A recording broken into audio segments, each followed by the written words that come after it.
Hello and welcome to another Dawn and Julia Create. So it's my turn to set the challenge this time, and I've decided that we should use a glass pen. Mostly because my daughter bought me this because I was wanting one forever and I had it on a wish list, and I bought this for my anniversary, not this year, but in 2023. So this was bought for me in March 2023, and as yet I have never opened it and used it. So I said to Dawn, do you have a glass pen? And she said yes. So the challenge is we have to use said glass pen in at least 3 different elements of a journal page. So without further ado, shall we just start crafting? The first thing I needed to do was become familiar with this gorgeous little kit. So we have 2 fabulous glass pens, loving this sort of glittery one, very sort of mermaid unicorn vibes there. A little inkwell, which I'll probably use for water, a little thing for resting your glass pen on, and some gorgeous ink colours. So I've never used a glass pen before, so before sort of jumping straight into my journal page, I need to swatch out and become a little bit familiar with the product. This journal I have is specifically for that. It's quite a messy journal, and I do just literally do that, test products in it. So I did a little bit of line work. I have to say that glass pens are amazingly designed, as they should be, and you only get very detailed lines. I did try to create different effects by rolling it on its side and splodging it, but you just got a very neat line. So I realised I've made this quite challenging, seeing as we have to use 3 different elements, or use the pen on 3 different elements of the page, because you basically only just get a line from it. I did try to see if the ink was water reactive, which it was, so that was good. I just tried a different colour for the sake of it. And also the other thing I tried here was I did a double dip. So we've got a little bit of red and a little bit of blue on the inkwell, on the pen, and I'm just sort of scribbling along, and you do sort of get a transition of colour, which could be interesting for creating various effects. So I swatched out all the colours. As you can see, that caused quite a bit of devastation on my hand. I can't tell you how much scrubbing it took to get that off, honestly. And then the next thing I did was pull out my journal. So this is the Dawn and Julia Create journal. You will see Dawn's is almost finished. I wonder if she's doing a page in it. I reckon she will, because she's quite determined to get this journal finished. As you can see, mine's quite a way away from being finished. I've got quite a bit of catching up to do. So yes, I thought I'd definitely better get a wiggle on. So I've chosen this page because I think it'll work quite well for the medium that we're using today, and I decided to get out a stencil.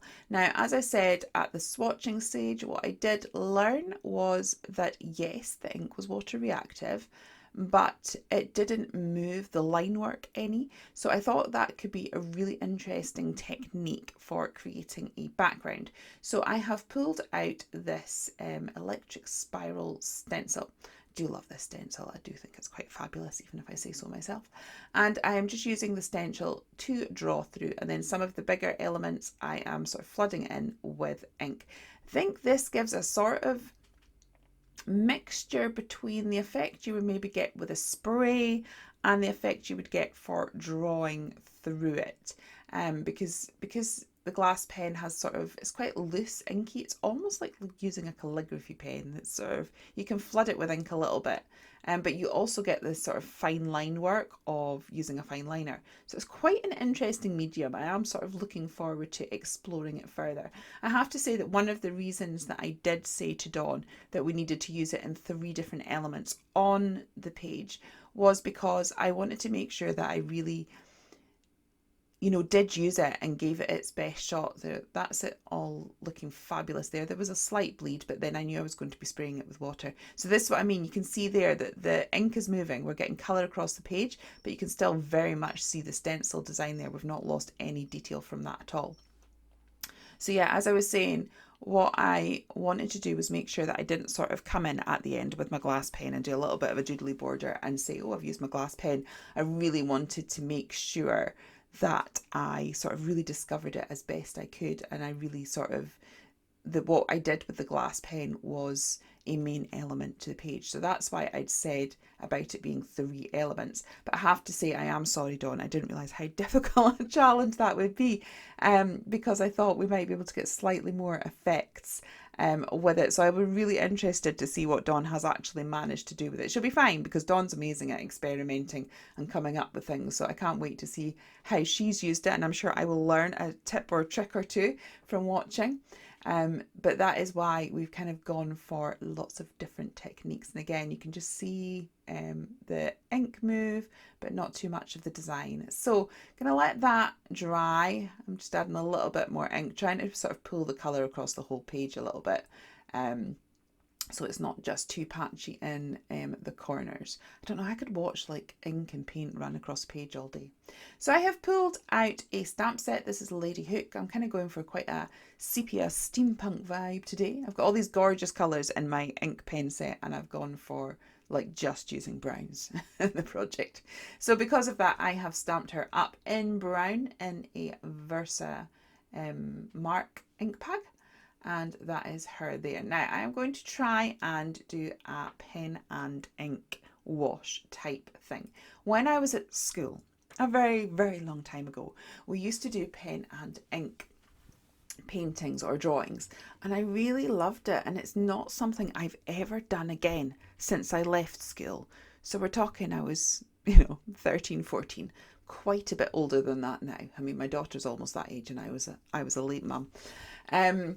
So yes, I kind of thought I really fancy trying that again. Now, obviously, when we were doing it at school, I was doing it on location. So it was normally buildings. We normally sort of used to go out into the school grounds and actually draw the school. Or it would be sort of landscape a little bit, which is probably much easier subject matter than a person. I've never used this medium before, a glass pen, and I decided to go for the most difficult thing I can do. So I was trying to do was just put a little bit of colour down on the actual line work, just following the stamp as a guide, and then pull it out with a little bit of water. I did find sometimes that didn't quite give it the same depth that I needed, so sometimes I was pulling a little bit of ink off the glass pen.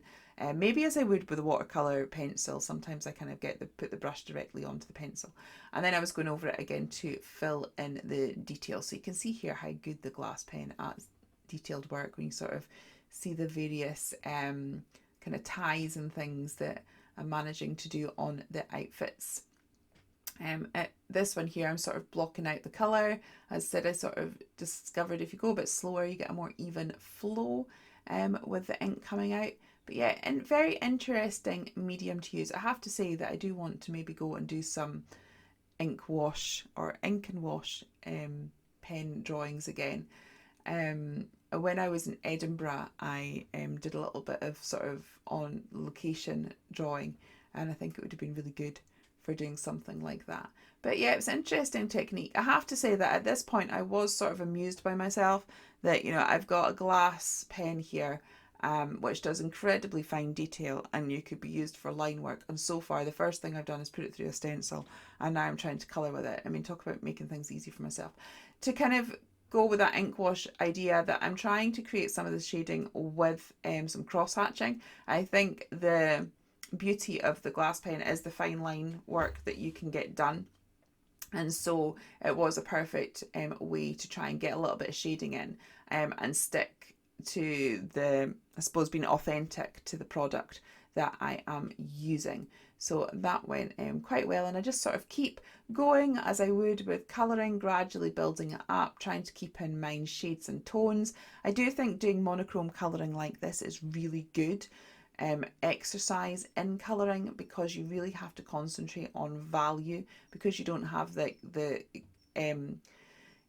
use of various colours to show the difference between the boot and the skirt and the waistcoat and all of that, and because it's all one colour, you really have to work quite well with tone. And I think it's a really good way of like leveling up your colouring is to try and do some monochrome colouring, because it really helps you to understand value and shades and things like that. So I think it's a great exercise, and I thoroughly enjoy doing it. This is not my best work. Her face is a little bit dodgy, but the rest of it, considering this first time using glass pen and ink wash in this particular way, I think it was okay. So we cut her out. Dawn is the fussy cutting queen, so I would say that it's, yeah, watch her. She's got the best tips going. I say make sure you got scissors that you're comfortable with. Use the full edge of the blade and turn the paper and not your scissors. Decided that she needed something to make her pop off the page a little bit, so I have got some torn book paper, and I just thought I would almost create a bit of a mat for her to stand on, but also, you know, sort of avoid the whole matting and layering look. So it's a little bit more organic, a little bit more, yeah, organic's the right word for it. I can't think of another one. But you can see already that she pops off the page much better doing that. I do end up fiddling. I'm not sure that she pops off the page as well as she should by the time I finished. But at this point, look, that looks amazing. So I'm just going to glue that down. I'm not planning on doing anything overly fancy with it. So I'm just using my normal Nouveau glue. It's paper to paper. So that will stick down absolutely fine. And there she is there. Now, I do like to, when I do stuff like that, is to make it belong to part of the page. So I'm getting a little bit of white gesso and just going over some of the edges. I think it looks nice. I think it looks like it belongs to part of the page rather than it just being stuck on. It's just, I don't know, it's something I always find myself having to do. It's a bit like the doodly border, and there's certain things in life I just always have to do. And that's one of them. Now, look. Oh my goodness, I forgot to record. I can't believe it. Sometimes I've been doing this for so long and I still make rookie errors like forgetting to record. At this point, I actually really liked how it looked, but I felt I needed to show you how I'd created it. So we keep going. We keep going. So I had discovered that to try and do drips with the ink, it was really quite difficult. But if I dipped it in the water, it sort of flooded the pen a lot more. So it managed to make the drips. See, there's the water going in now, and you can see how much bigger the drips are. So that's how I'd managed to get the drips, and it creates that sort of like burnt look that you can see on the paper. So I give it a little bit of a spray, and then I kind of dab it off with a cloth, and that's how I created that effect. I'm so sorry I missed it, I really am. And then glue our lovely lady hook down. Now, this is like, this is the third element. So I've used it to do the background, I used it to colour, and then I did use it to add details which you didn't see. So I'm now sort of like adding tiny extra details so that you can see it. So yeah, I sort of did a doodly border all around the edge to make it look like a sketched effect, and I scribbled under her to ground her a little bit. I did feel it was needing something else, so I've pulled out my distress ink and I am just going to go around the edge of the page again, this helps to draw the eye in. It makes it look, I don't know, I just like a border. And because I haven't gone for my usual black outline, and also because we've gone for real sepia tones, I just thought this would really work. So we've got walnut stain, and I'm using a brush and I'm just sort of bringing it in, and I do think it really makes a difference and helps it to pop. So as I say, I can't wait to see what the lovely Dawn has done. I think Dawn will have done a lot of doodling. She likes her doodling. And she's very brave at doing freehand writing and freehand doodling, so I think we'll see that. So do pop across to see what Dawn has done. I will be checking out at 6 o'clock on Saturday, and here is the finished piece all done. So we've gone for like steampunk sepia, and I love the finished results. I hope you do too. If you enjoyed this and would like some more art journal inspiration, you may wish to check out this video right here.